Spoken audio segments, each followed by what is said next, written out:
नमस्कार दोस्तों, मेरा नाम है सैम और स्केरी टेल्स में आपका स्वागत है। आज की कहानी हमें भेजी है रितेश ने। कहानी का नाम है काला जादू। तो आइए शुरू करते हैं। मेरा नाम रितेश है और ये किस्सा है उन दिनों का जब मैं मेरे कॉलेज टाइम के बहुत ही ख़ास दोस्त हर्ष की शादी में गया था। कॉलेज के काफ़ी दोस्त आए हुए थे जिनसे कॉलेज के बाद मैं सीधा हर्ष की शादी में ही मिल रहा था। बड़ी धूमधाम से शादी हुई। हर्ष की दुल्हन कॉलेज टाइम में उसके साथ रही एक लड़की थी। मुझे जल्दी वापस जाना था, इसलिए शादी के अगले दिन ही मैं हर्ष से वापस जाने की बात बोलता हूँ, लेकिन हर्ष ने मुझे एक बहाने से रोक लिया। उसने कहा, यार इतने दिनों बाद मिले हैं, पुरानी यादों को ताज़ा करेंगे, मतलब कि पार्टी करेंगे। मेरी तरह ही उसने गुलाब और प्रीतम को भी रोक लिया। शाम के वक्त हम पार्टी की प्लानिंग कर रहे थे तो हर्ष ने सुझाव दिया कि क्यों ना बार में जाने की बजाय हम कॉलेज टाइम की तरह किसी वीरान जगह पर जाकर पार्टी करें। तो इस पर प्रीतम ने मजाक बनाते हुए कहा कि तेरे गांव में ऐसी जगह कहाँ मिलेगी। तो हर्ष ने कहा, है एक जगह। हम सब ने कहा तो चलो फिर। हम चोरी छिपे हर्ष के घर से निकले और गाड़ी लेकर निकल पड़े। रात होने में अभी वक्त था। हमने कुछ बियर और चिकन खरीदा और हर्ष ने हमें हमारे ठिकाने पर पहुंचा दिया। वो एक पुराना कब्रिस्तान था। मैंने कहा, अरे हर्ष, तू पागल तो नहीं है, कहाँ ले आया ये? उसने कहा, अरे डर मत यार, यहाँ कोई नहीं आता, यह कब्रिस्तान सालों से बंद है। गुलाब और प्रीतम को यहाँ पार्टी करने में कोई आपत्ति नहीं थी। हम अंदर चले गए और एक सपाट जगह देखकर वहाँ बैठ गए। हर्ष ने बियर की बोतल निकाली और चारों के सामने एक एक रख दी और बीचों बीच चिकन रख दिया। हम हमारी पुरानी यादों को ताज़ा करते हुए एक एक बियर पी चुके थे। तभी हर्ष ने कहा, मैं आता हूँ। वो खड़ा होकर एक पेड़ के पास जाकर पेशाब करने लगा, लेकिन तभी अचानक हर्ष ज़ोर ज़ोर से अपना शरीर झटकने लगा और नीचे गिर गया। मैं जैसे ही उसके पास दौड़कर पहुंचा, वो अचानक उठकर बैठ गया और टेढ़ी गर्दन से मेरी तरफ देखने लगा। तभी गुलाब ने पीछे से पुकारा, अरे क्या हुआ भाई? मैंने कहा, कुछ नहीं। मैं हर्ष को वहाँ से खड़ा करके वापस ले आया और उसे उसकी जगह पर बिठा दिया और खुद भी बैठ गया। लेकिन हर्ष अब बिल्कुल सुन्न सा पड़ गया था और एक टक सिर्फ चिकन की तरफ देख रहा था। मैंने कहा, क्या हुआ हर्ष? तभी वो चिकन पर टूट पड़ा और कुछ ही पल में किसी जानवर की तरह चिकन खा गया और खाते ही प्रीतम से एक भयानक आवाज़ में बोला, जा मेरे लिए और गोश्त लेकर आ, मुझे भूख लगी है। उसकी आवाज़ सुनकर हम तीनों की आंखें फटी की फटी रह गई। हर्ष बेचैन हालत में इधर उधर देखे जा रहा था। तभी मैंने उससे कहा, क्या हुआ हर्ष? उसने मेरी तरफ गुर्राते हुए गुस्से भरी नज़रों से देखा और खड़ा होकर चल दिया। हम तीनों दोस्तों को अंदाज़ा हो चुका था कि हर्ष के साथ कोई अनहोनी घटित हो चुकी है। हमें इस कब्रिस्तान में पार्टी करने नहीं आना चाहिए था। हर्ष कब्रिस्तान में बने एक टूटे फूटे कमरे में घुस गया।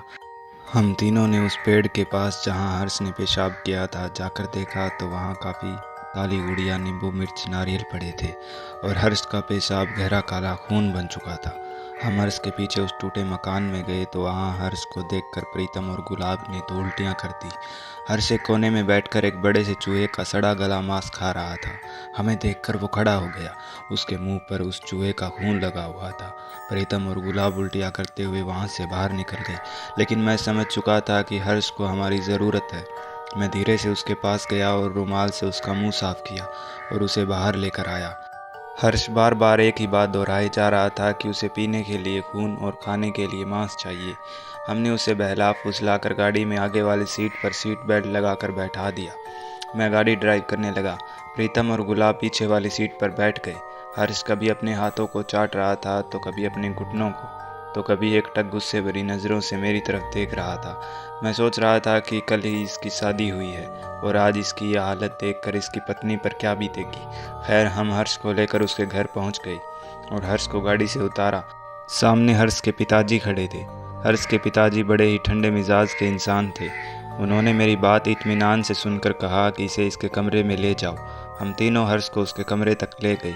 प्रीतम ने कमरे का दरवाज़ा खोला तो सामने हर्ष की दुल्हन बेड पर बैठी थी। उस बेचारी को तो तब तक कुछ मालूम भी नहीं था। तभी अचानक हर्ष गुर्राने लगा और एक असामान्य ताकत से हम तीनों को धक्का देकर अपनी पत्नी को मारने लगा। वो कुत्ते की तरह गुर्राता हुआ उसके चेहरे को नोचने लगा। हम तीनों हिम्मत करके खड़े हुए और हर्ष को पकड़कर काबू किया। तभी हमने उसकी पत्नी को बाहर जाने के लिए कहा। वो रोती हुई बाहर चली गई। उसके जाने के बाद हर्ष शांत हो गया। हमने उसे बेड पर लेटा दिया और बाहर आकर एक शर्मिंदगी भरे चेहरे से हर्ष के पिताजी के सामने खड़े हो गए। लेकिन हर्ष के पिताजी ने कहा कि बेटा, इसमें आप लोगों की क्या गलती है? वैसे मैंने डॉक्टर को बुला लिया है, वो किसी भी वक्त आते होंगे। मैं मन ही मन सोच रहा था कि हर्ष को डॉक्टर वाली बीमारी नहीं है। तभी बाहर से डॉक्टर अंदर आता दिखाई दिया। डॉक्टर ने आते ही हर्ष के बारे में पूछा तो हम डॉक्टर को हर्ष के पास लेकर आए। डॉक्टर ने ज़बरदस्ती हर्ष से उल्टी करवाई और फिर उसे दवाई देकर हर्ष के पिताजी से कहा कि ये सुबह तक ठीक हो जाएगा, और चला गया। उसके जाने के बाद हर्ष काफ़ी देर तक शांत लेटा रहा। तब हमें लगा कि हर्ष ठीक हो रहा है, लेकिन कुछ ही देर में उसके कमरे से एक गुर्राने की आवाज़ आई। हमने वहां पहुंचकर देखा तो हर्ष ज़ोर ज़ोर से अपनी गर्दन घुमा रहा था और अपनी हथेली अपने घुटनों पर घिस रहा था। यही देखकर हर्ष के पिताजी ने एक शांत आवाज़ में हर्ष से कहा, हर्ष बेटा, चलो खाना लग गया है, आओ खाना खा लो। उनकी बात सुनकर हर्ष पहली बार नॉर्मल होकर बोला, जी पिताजी, आता हूँ। यह देखकर हम सब भी दंग रह गए। मैं, गुलाब, प्रीतम और हर्ष के माता पिता खाने की टेबल पर बैठ गए। तभी हर्ष भी अपने कमरे से निकल कर आया और टेबल पर बैठ गया।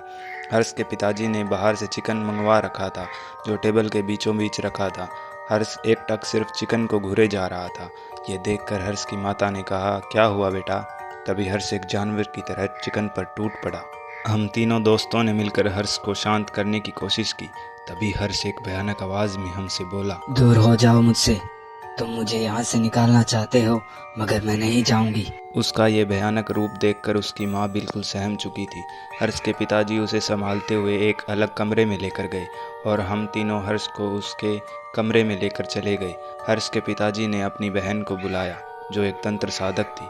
वो हर्ष के कमरे के दरवाजे पर खड़ी होकर कुछ महसूस करना चाहती थी। थोड़ी देर में उन्होंने हमें बताया कि जिस कब्रिस्तान में हम लोग बैठे थे, वहाँ लोग वस्तुओं पर काला जादू करके फेंकते हैं और उन्हीं वस्तुओं पर हर्ष ने पेशाब किया, जिसके कारण हर्ष पर किसी बुरी आत्मा ने कब्जा कर लिया है। इतना कहकर उन्होंने दरवाजे पर एक त्रिशूल बना दिया और हमसे कहा कि अब वो डायन बाहर नहीं आ सकती, लेकिन तुम यहीं खड़े रहना। और दरवाजे के बाहर उन्होंने कुछ सामान डाल दिया, जिसमें नारियल, चप्पल के टुकड़े व एक गुड़िया थी, और वो दाईं और थोड़ा सा दूर बैठकर मंत्र उच्चारण करने लगी। तभी हर्ष के कमरे से चिल्लाने की आवाज़ें आने लगी। वो आवाज़ें बहुत भयानक थी। घर की लाइटें चालू बंद होने लगी। तभी हर्ष के पिताजी की बहन ने मेरी तरफ इशारा किया। मैं उनके पास गया। उन्होंने मुझसे कहा, हर्ष को ले आओ। मैं, गुलाब, प्रीतम और हर्ष के पिताजी जैसे ही हर्ष के कमरे में घुसे, हमें वहाँ कोई नहीं दिखा। हमने अलमारी, बाथरूम सब देख लिया। तभी हर्ष के बेड के नीचे से एक आहट हुई। हमने झुक कर देखा तो हर्ष बेड के नीचे छिपकली की तरह चिपका हुआ था। हमने उसे पकड़कर बाहर लाने की कोशिश की। तभी हर्ष ने एक हाथ से अपने पिताजी का गला पकड़ लिया। हर्ष में एक असामान्य शक्ति थी। हमने जैसे तैसे हर्ष के पिताजी को हर्ष से छुड़वाया और हर्ष के छटपटाते शरीर को बाहर लेकर आई और उसे उसकी बुआ के पास बैठाया। उसकी बुआ अब भी मंत्र बुदबुदा रही थी। हर्ष का शरीर ऐसे तड़पने लगा मानो उसे करंट लगा हुआ हो। तभी हर्ष की पीठ से एक साए जैसा कुछ निकला और पीछे की तरफ स्पीड से भागा और दीवार से पार हो गया। दीवार पर एक काला धुआं छप चुका था। हर्ष बेहोश हो गया। अगले दिन हर्ष को होश आया तो उसने बताया कि जब वो उठकर पेशाब करने गया, उसके बाद का उसको कुछ भी याद नहीं है। ये सब ऐसा था मानो कुछ घंटे उसकी ज़िंदगी से डिलीट हो गए हों।